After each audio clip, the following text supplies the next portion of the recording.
कविता प्रारंभ करता हूं कि क्या होता है पिता के संस्कारों की 12 खड़ी से ज्यादा कुछ भी नहीं। पिता के संस्कारों की 12 खड़ी से ज्यादा कुछ भी नहीं। उनकी मुस्कुराहट की घड़ी 2 घड़ी से ज्यादा कुछ भी नहीं।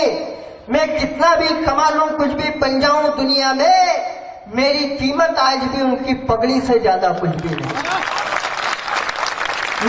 मेरी कीमत, आपकी तालियां मुझ तक पहुंची इसी हौसले पर कविता पढ़ता हूं कि मेरी कीमत आज भी उनकी पगड़ी से ज्यादा कुछ भी नहीं।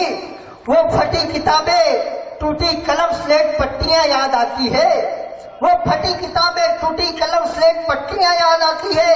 साल भर रहता था जिनका इंतजार, वो छुट्टियां याद आती है। अब भी लड़खड़ा जाता हूं चलते चलते कहीं किसी राह में, मुझे भगवान से पहले बस पिता की उंगलियां याद आती है। मुझे भगवान से पहले।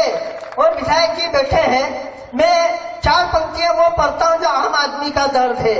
जिन पंक्तियों को लिखते वक्त मेरी आंखें गिली हो गई। मैं आम आदमी 80% लोगों का एक दर्द पढ़ता हूं। अगर आपने बचपन में वो दृश्य देखा होगा तो मेरा दावा है कि आपके भी पलकें गिली होगी कि मुझे भगवान से पहले बस पिता की उंगलियां याद आती है। मेरे हर अच्छे बुरे काम उनके ध्यान में रहते थे। मेरे हर अच्छे बुरे काम उनके ध्यान में रहते थे।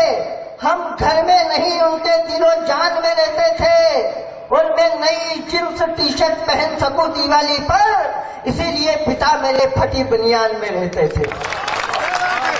इसीलिए पिता मेरे फटी बनियान में रहते थे। और अरमानों से लाई गुल्लक नहीं फोड़ देता था। खाते खाते थाली में कलेवा छोड़ देता था। फिर भी पिता थे जो खुशी से मुस्कुराते थे। जब मैं घर लाते ही पल में खिलौना तोड़ देता था। और जितने लोग यहाँ बैठे हैं उसमें से अधिकतर लोग खुद पिता बन गए। आप अपने बचपन को याद कीजिएगा, अपने पिता को याद कीजिएगा और अपने बच्चे को याद कीजिएगा। मंच को समर्पित करता हूँ पंक्तियां कि मुझे लगता था कि पिता के फैसले कड़े होते हैं। मुझे लगता था कि पिता के फैसले कड़े होते हैं, पर कड़े फैसलों से हम पैरों पर खड़े होते हैं। और मैं पिता बना तब मैंने सचमुच ये महसूस किया, अरे बच्चे बच्चे होते हैं, बड़ी मुश्किल से बड़े होते हैं। बच्चे बच्चे होते हैं। और अंतिम 4 पंक्तियां पढ़ता हूं। अच्छी बात नहीं हो तो तालियों से विदाई दीजिएगा कि अपनी ही जड़ें मत काटो, कोई फरियाद काम ना आएगी।